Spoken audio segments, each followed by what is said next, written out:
নমস্কার, আবার এসে গেছি একটি নতুন ভিডিও নিয়ে। সে ভিডিওটি হচ্ছে বিদ্যা, বুদ্ধি, জ্ঞান, শিল্প, সাহিত্য, সঙ্গীত, কলা বিভাগের দায়িত্বে যিনি এক হাতে সামলাচ্ছেন, তার নাম হচ্ছে দেবী সরস্বতী।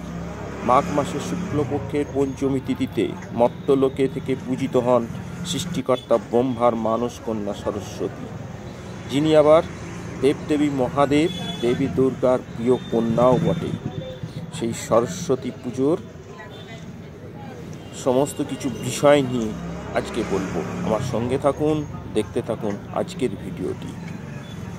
হ্যাঁ, আপনারা হয়তো ভেবেছেন যে আপনি তো গাছ নিয়ে ভিডিও করেন, গাছের ভিডিও দেখান, আজকে কেন ঠাকুর দেখাচ্ছেন প্রথম থেকেই? হ্যাঁ, গাছের সঙ্গে কি সম্পর্ক সেই ঠাকুরের, সেটি আজকে বলবো। এই সরস্বতী পুজোর দিন কোন গাছ বসানো ভালো, এবং সকালে উঠে ঘুম থেকে উঠে স্নানের আগে কোন গাছের পাতা এবং কোন ফল, সবজি বলা ভুল, মশলা, কাঁচা হলুদ, যেটি বলেই দিই, কাঁচা হলুদ মাখা হয়, কেন হয় সব বলবো। এবং এই সরস্বতী পুজোর দিন কি ফল, সরস্বতীর প্রিয় ফল কি, রং কি, ফুল কি, সেই জন্যেই আজকের এই ভিডিও সরস্বতী পুজোকে নিয়ে। সরস্বতী ঠাকুর আপনাদেরকে দেখালাম, এই বিদ্যা দেবীকে আজকে দেখাচ্ছি। চলুন এবার সেই সমস্ত জিনিসগুলো নিয়ে বলা যাক। পুরো ভিডিওটা দেখুন, অনেক কিছু জিনিস জানতে পারবেন, শিখতে পারবেন। আর ভালো লেগে থাকলে অবশ্যই একটু সাবস্ক্রাইব করবেন। চলুন এবার বলি কি কি জিনিস লাগে।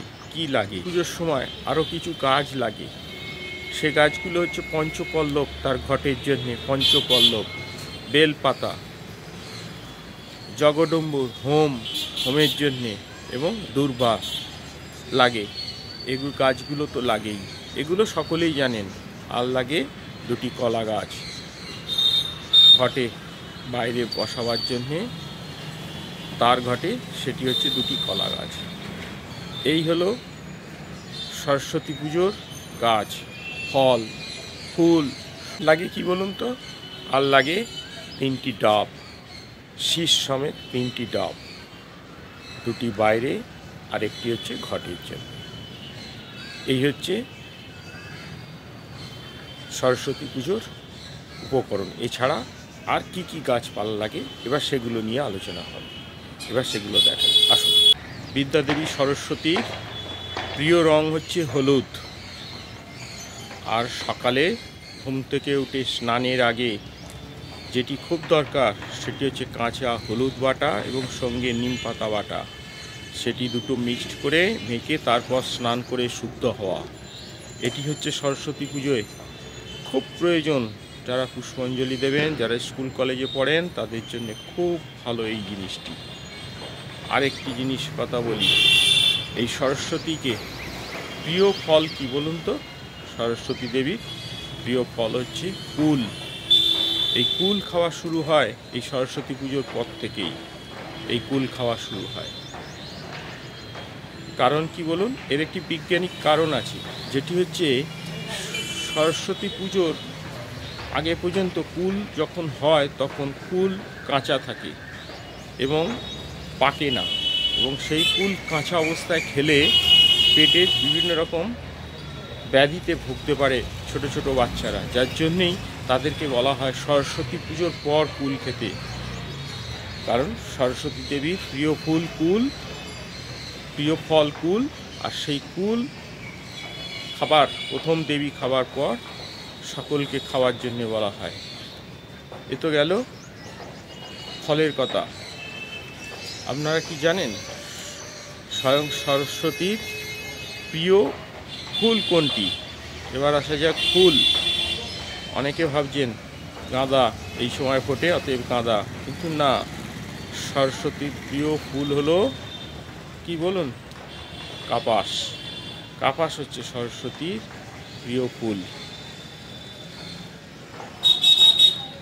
আর সরস্বতীর প্রিয় রং হলুদ, যার জন্য স্কুল কলেজের সমস্ত ছাত্রছাত্রী থেকে শুরু করে সকলেই হলুদ জামা কাপড় পরা শুরু করে দেয় সরস্বতী পুজোর দিনকেই।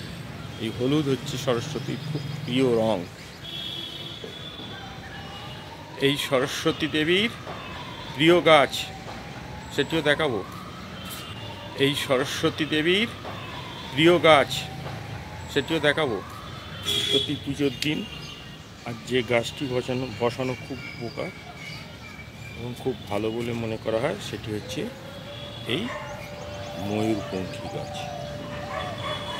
এই গাছটি সবসময় রাখার চেষ্টা করবেন দুটি, আর এই গাছটি রাখবেন উত্তর পূর্ব দিকে দরজার সামনে, অথবা ঘরের ভিতরেও রাখতে পারেন টপে।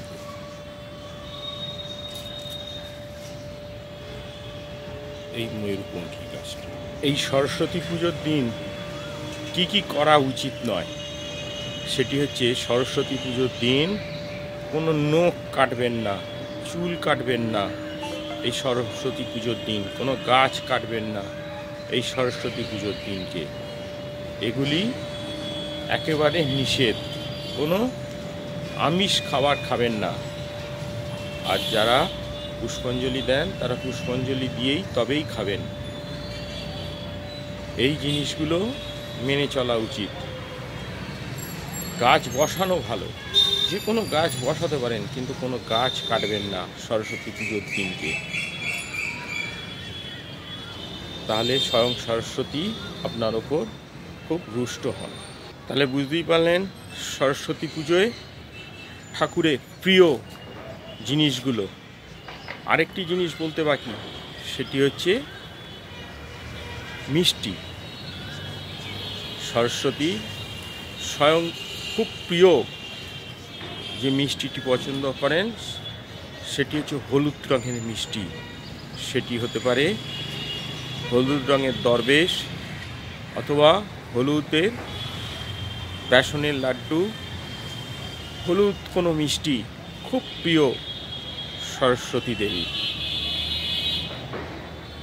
আজকে এই সরস্বতীর কি কি গাছ লাগে, কি ফল, কি ফুল তার প্রিয়, কি রং, সমস্ত কিছু জানালাম। যদি আপনাদের ভালো লেগে থাকে তাহলে আমার এই সংক্ষিপ্ত ভিডিও একটি সাবস্ক্রাইব করবেন, লাইক করবেন, কমেন্ট করবেন। আজকের মতো আমার এই ভিডিও আমি এখানেই শেষ করছি। আপনারা ভালো থাকুন, সুস্থ থাকুন। আবার দেখা হবে নতুন কোনো একটি ভিডিও নিয়ে। আজকের মতো বিদায়, নমস্কার।